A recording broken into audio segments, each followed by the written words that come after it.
to welcome you, Penny, to the Veterans Breakfast Club interview process. And you're in Colorado, I'm here in Pittsburgh. And I'm interested in knowing how in the world did you end up as a young person in Vietnam? What motivated you to sign up to do something like that?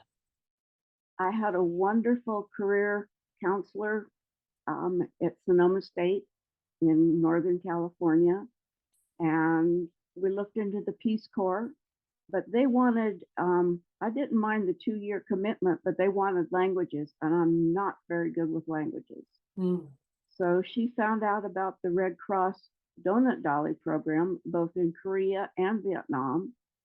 And she had somebody, his name was Bill, who came up from San Francisco to interview me on campus.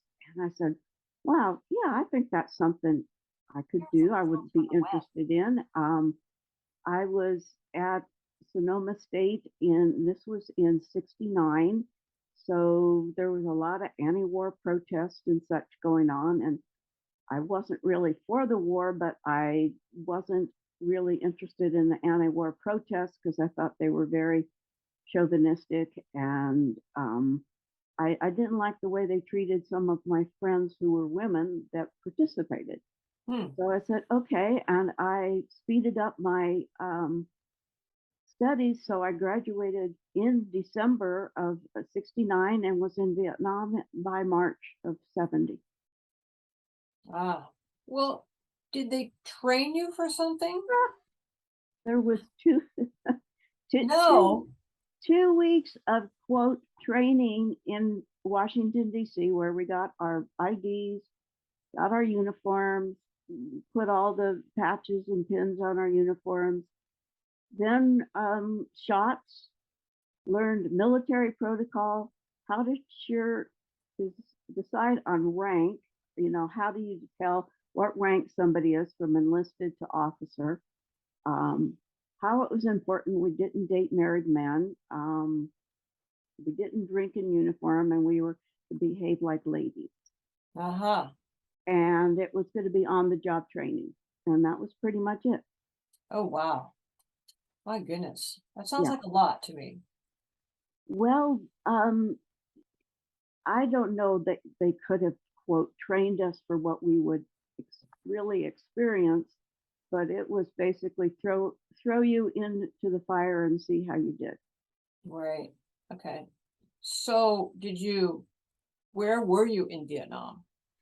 I I started off at Cameron Air Base, and an interesting aside is as I walked down the steps of the airplane into Ton Sanut, there was Bill, the fellow from Saigon who had interviewed me, and he was part of the Red Cross staff in Saigon. Oh, So wow. I gave him this big hug, and it was like, wow, this is neat. Then they put us on buses with wire in the windows, and somebody asked what was that for, and that was to keep the grenades and such from being thrown into the buses. Hmm. So so I started off at Cameron Air Base. I was there 5 months. We had 2 recreation centers, and then we also had what we called our forward runs, and we would go Nha Trang, out to Bambituit, Bandon, units all up and down and around that area, as well as the base camp. There was Naval Air Facility, Cameron. There were Seabees that we worked with. There was a Red Cross unit at the Army base at Cameron, but we were with the Air Force, and we stayed with the nurses in the nurses' hooch area at Cameron. Okay. So what was your job then? You were at this base, the recreation center. What exactly did you do? We played cards. At one of the recreation centers, we had volleyball, and we actually had a stand up. It was a mini pool table. It wasn't a big, large pool table. Mm-hmm. We had lending library. We played music if we could arrange to work with the special services and make our tapes, our music tapes. We had coffee. Sometimes we had Kool-Aid, cold Kool-Aid. Not air conditioned. Either of the recreation centers were not air conditioned. And we would also work on our programs that we had to develop every 6 to 8 weeks that we would then take out to the field, to the fire bases, to the units scattered throughout our area of operation. And these were silly little quiz show type games that we made based on some of the TV quiz show games. Okay, but I bet, were they received well, even though you thought they were silly? Yes, 95 or more percent of the time they were received well, and we get the guys into 2 different teams, and you have 18, 19, 20-year-old kids, young men, and boy, their competition spirit was really out there, and Right. no prizes, no nothing, but we really had a lot of fun. And since then, the vast majority of the men I have met that served over there just so appreciated what we did and that Sure. we were there. Yeah. Yes. So they had an opportunity to be on those recreation centers, I guess, during their downtime, so to speak. Correct. I mean, I don't know how often that happened for them, you know. I mean, Well, at the air base, especially, I mean, it was a huge air base. We had people that were working with luggage, people that were working on getting the hold baggage sent home to the guys as they were leaving country. Working on the airplanes. We had caribous there when I was there. Apparently the F4s had left soon before I got there, but so we were working mostly with the caribous and the C-130 crews. okay. And then there was maintenance. When you're talking about such a huge base, lots of maintenance. Right. We worked with the air police. They were just wonderful guys.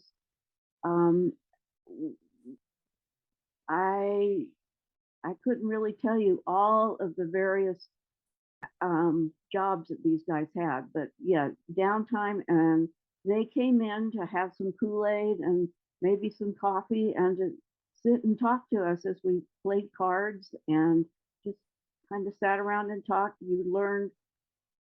I learned very early on, you don't cry. There was one time I was waiting with an older gentleman with the Air Force, and he was waiting on some of his planes that were late in coming back, and we waited, and he found out that 2 of them had gone down and there were no survivors. Oh, wow. And he had to leave, and I went into our little office, and I was sort of crying, and somebody said, "You don't cry here. You're here to smile. You're not here to cry." So I don't cry very easily. Well, that's kind of a tough lesson. Yeah. Yeah, that's ooh. And I'm sure the guys are kind of being taught the same thing, right? I think they were, especially at that age, you don't cry. And then in order to survive, especially the guys out in the combat areas and on the fire support bases, and they had to shut down. Right. Yeah, they had to. And my nurse friends and the women that worked with the Red Cross with service to military hospital as social workers and worked in the hospital. So yeah, you just learn to separate. Wow. Very quickly. What is that a process maybe you've been through later after the whole Vietnam scenario? Did you kind of process some of those things later on? The Red Cross Recreation, the Donut Dollies had a reunion in San Francisco in October of '83. Okay. And I went to that, and I found that I wasn't alone, that my thoughts, a lot of my feelings were being shared by all of these women, and some I'd known in country, some I didn't know. Right. But it was absolutely wonderful. And I said, I feel if I start to cry, I'm going to shatter into a zillion pieces and never come back whole again. Yeah. And 2 of the ladies said, "But you will." Yeah. Right. And so I was fortunate. I lived in Santa Rosa, California again, and I found a very, very grassroots vet center in Cotati, California, Flower of the Dragon. And they accepted me without a DD 214. They said, you were there, you were boots on the ground. All right, sure. You're a veteran. You are a Vietnam veteran. So, Yeah. that helped. That counseling helped. But were you around did you actually see any combat, or were you far enough in the rears that you heard about it? I guess it depends on what you call combat. That's true. At Cameron Air Base, we had yellow and red alerts. We were rocketed. I learned to when the Republic of Korea, the ROCs were sending out their rockets, that was outgoing. You learned to know what that sounded like. But you also learned to know what incoming rockets sounded like and incoming mortars. You learned to know what those sounds were. So yes, I was not in combat per se, but I was in helicopters that were shot at. I was in mortar attacks. So again, I guess it depends on what you call combat. Well, I kind of consider that combat. Being shot at and having incoming mortar come at you is in my world would be, yep, that's kind of combat. You know, maybe it's not being on the quote the front lines as they say, but sounds close enough to me. Yeah. So yeah. Yeah. Because after Cameron, I was there 5 months. I was supposed to go to Cu Chi August 16th, and Ginny Kirsch was murdered in her hooch that night. And so they obviously said, you're not going, nobody's going to Cu Chi. So they sent me to 2nd Field Force for, I think, 6 weeks. And then I was one of 4 that went and reopened Cu Chi, and then we closed it down. And then I was sent to Quan Tri up by the DMZ for my last 4 months. I see. So how long were you there altogether? 12 months. We were there for 12 months. Yes. So did you have any humorous kind of things that happened between you and the Air Force folks? It's kind of hard to ask in a war situation. Is there something funny that happened, or? There were funny times, both, on base. They had puppies in Vietnam, and the guys would adopt the puppies. And so at the one base that we had at the one recreation center, I think it was called West Side, we had to go off base along the ocean and then back on base to get to the rec center.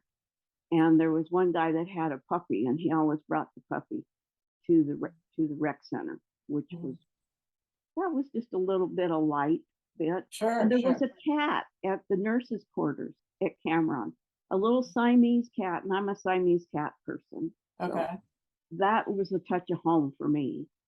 And a nurse who was a major, she was one of the top brass there, she would let me come into her hooch and play with the kitty. So that was fun.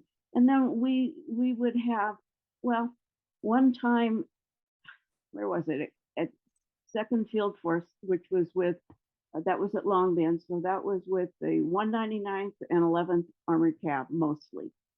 So one time they dropped us off. When we flew Huey helicopters, I mean, that was our major, that was our town car, if you will. Sure. Yeah, Huey. helicopters. Okay.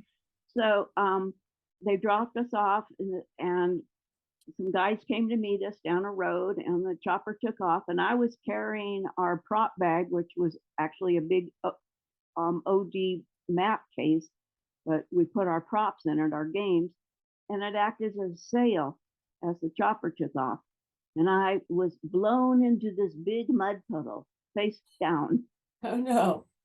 And oh my God, everybody stopped and they were trying not to laugh. And I got up and somebody handed me a towel and I wiped myself off. I was dripping mud and wet. And anyway, and the chopper pilots called in and said, "Is she okay? Is she mad? Can we come back and pick her up later when we're supposed to come pick her up?" So, funny little things like that. Getting stuck in the mud up at the DMZ at Alpha 4, and they had to send a APC to come pick me up because I was stuck in the mud 2 steps off of the chopper pad. Oh, goodness. Yeah, little funny things like that. Well, yeah, that probably helps life along as you're in Oh, that it does. situation. Yes. And then we would have we never really talked about bad things, sad things, anything like that. But we would share funny things. Hmm. And we would share without being mean or anything to some of the guys, but just some of the funny things that happened to us when we were out in the field doing our programs. And the laughter was a way to kind of relieve the tension and everything, I think. Sure. Christmas Day, we went out and actually met Admiral McCain, who was up at the DMZ. This was Christmas of 70. And he was waiting, to hear anything about his son, John McCain. Right. And we're out there talking, and some guys came up that we were programming to and said, "Hey, how were those daiquiris you guys had last night?" And we're going, "What? How did you hear about?" "Well, I don't know. All of a sudden, American Forces Vietnam Radio was playing this phone conversation with one of the donut dollies talking to somebody up at Quan Tree Base about the daiquiris that her mother had sent her and the blender and everything." We're going, "Oh my God." Because we would pick up the phone and you'd have to go working, and wait for an operator to come on. And sometimes you'd hear American Forces Vietnam Radio being played over the open line. We never thought anything about it. We're hopeful that was the only time that any phone conversation had gone out over the airways. Gotcha. Yeah. Right. Wow. Do you have pictures of that time? I do. I have slides and I have 2 photo albums. Okay. That's good. So you're able to kind of document that. Did you mentioned about you've met some of the men since Yes. Vietnam. Can you what kind of response? How did you meet them, or how did that happen? Well, I got active with the Vietnam Women's Memorial Project and was the Northern California coordinator for part of the Northern California area. And so I gave college speeches. I was on the radio and on TV and interviewed. And I also was active with the California Vietnam Veterans Memorial. So I would go to these different events and I would run into people. I was also friends with the VVA chapter that started the first traveling wall and got active with that. So I would run into men.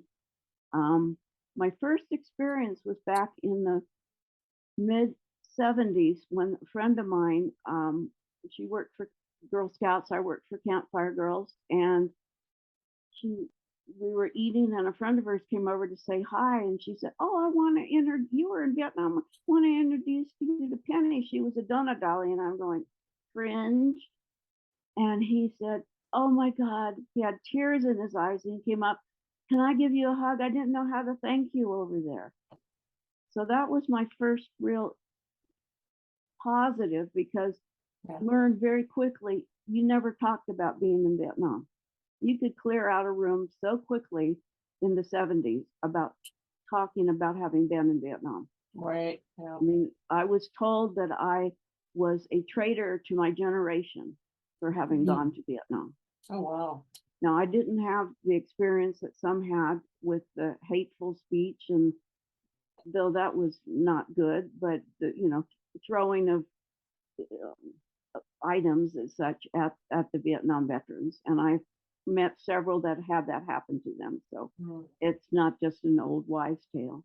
But for the most part, since all of that and since the Vietnam Women's Memorial, just so much love and so much admiration, and just we didn't know how to thank you, ladies. You were wonderful. Thank you so much for caring about us. Mm-hmm. Mm-hmm.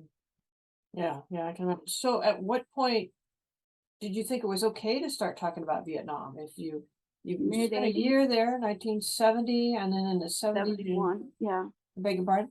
March of 70 to 71. And I backpacked through Europe for 6 months afterwards. And that I think helped me a lot with, I wasn't expected to restart my life immediately after coming back from Vietnam. Right. Um, and that helped me quite a bit. I tried to get into the Navy in 1972, but their quota for women officers was filled back then. Mm. So I wanted to be either in intelligence without really knowing what that meant, or a public affairs officer. Those Mm. were the two choices that I had. What did you end up doing? Oh, I did all kinds of things. I mean, I've been a jack of all trades, so to speak. I've worked in nonprofit, um, program development, program delivery. I got my master's in human behavior and thought I would go into corporate training, and I ended up in human resources and spent my career employee relations, employment law, and that type of thing, community outreach. Mm-hmm. Mm-hmm. So, and then after the third downsizing in the early 90s, I said, nope, I'm not going back into corporate America. I've had it. So I have just done odd jobs here and there everywhere. Got it. So do you remember the first time you felt comfortable about talking about Vietnam? You mentioned that it wasn't a good thing during the 70s to talk about that. No, it wasn't. So at what point did you think it was kind of okay to talk about your experience?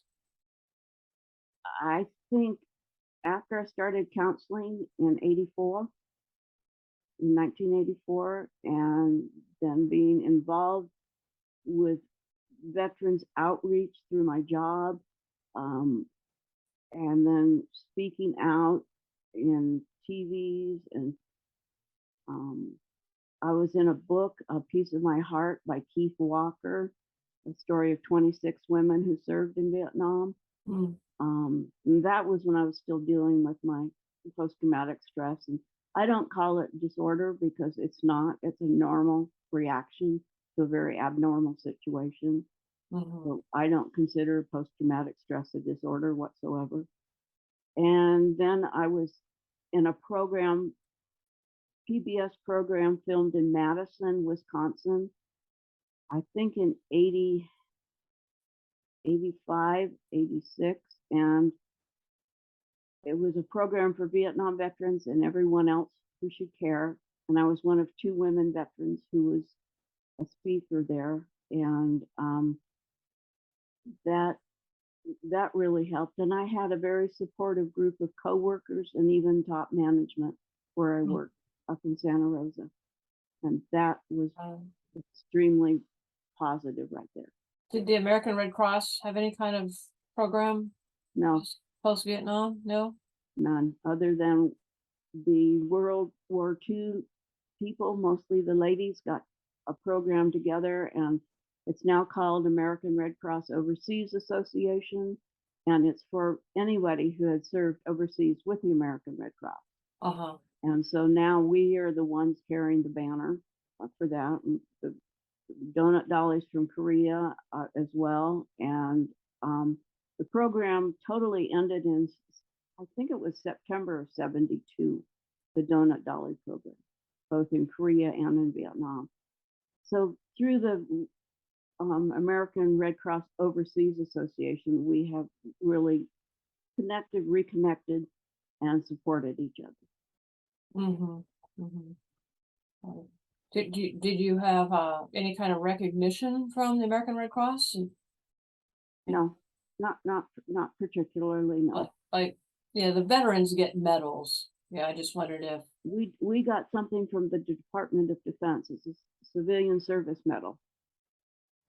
And I'm sorry, they what? it's the Department of Defense Civilian Service Medal, Oh, okay. and it's a medal with a ribbon and all that, and that was sent to my home after my Vietnam service. Yes. Mm-hmm. Okay. Hmm. Yeah. Well, it sounds like you had an incredible experience and you were there just for a year. But Correct. a year is a long time when you're under those kind of conditions.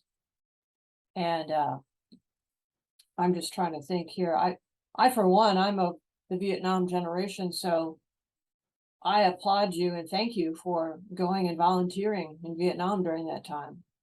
You know, Oh, thank you. I was just a kid when I was growing up, and I remember not understanding a lot about it, and I couldn't figure it out. But in my later years, I'm like all about thanking those folks who went to Vietnam for doing that. So I appreciate your doing that. I'm sure the men really appreciated everything that you did. Yes. From all of the feedback and the wonderful hugs and thank yous and all that, definitely there've been two documentaries made about us, one through Arrowhead Film, To Touch of Home, American Red Cross Girls Vietnam. Mm-hmm. I'm messing up the title, I'm sorry.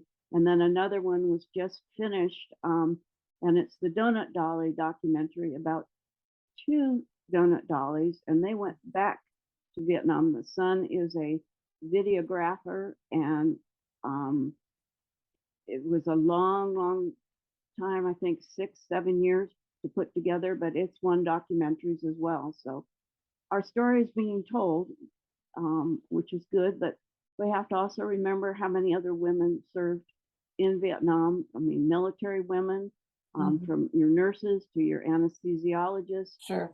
to the women who were in support roles, to Red Cross people in the hospitals and in Saigon. There were Army Special Services that had libraries and music libraries and such. Recreation. I still have a couple of pieces I made out of a recreation center up in a little building, not even the center of the. All of a sudden, blanking the women who served with the Army Special Services, and I mean they were isolated by themselves on these bases, doing all of these different things. So I have a lot of respect for them, because at least we had people that we served with that we could kind of decompress with, and they didn't. They were all there by themselves. So hats off to them. Oh, yeah. Yeah. Did you, we've got just a few minutes left here before our time is going to run out. Is there anything, would you recommend folks going into the Red Cross to volunteer modern day with what we're doing now? Well, the programs are totally different. They're service to military families, and that might have a different title nowadays, but there are still Red Cross personnel throughout the world, yes, supporting the military and personnel and their families. Mm-hmm. So I respect all of them that have served, and I still totally respect the safety programs and a lot of the disaster programs that they do. So mm-hmm. Yes. Mm-hmm. Mm-hmm. Well, I appreciate your taking the time, and we're going to get this to the Veterans Breakfast Club so that okay, it will be seen by more people. And once again, thank you so much for volunteering to go to Vietnam as an American Red Cross volunteer. I really appreciate that. So thanks so much, Penny. I appreciate your time. You're welcome.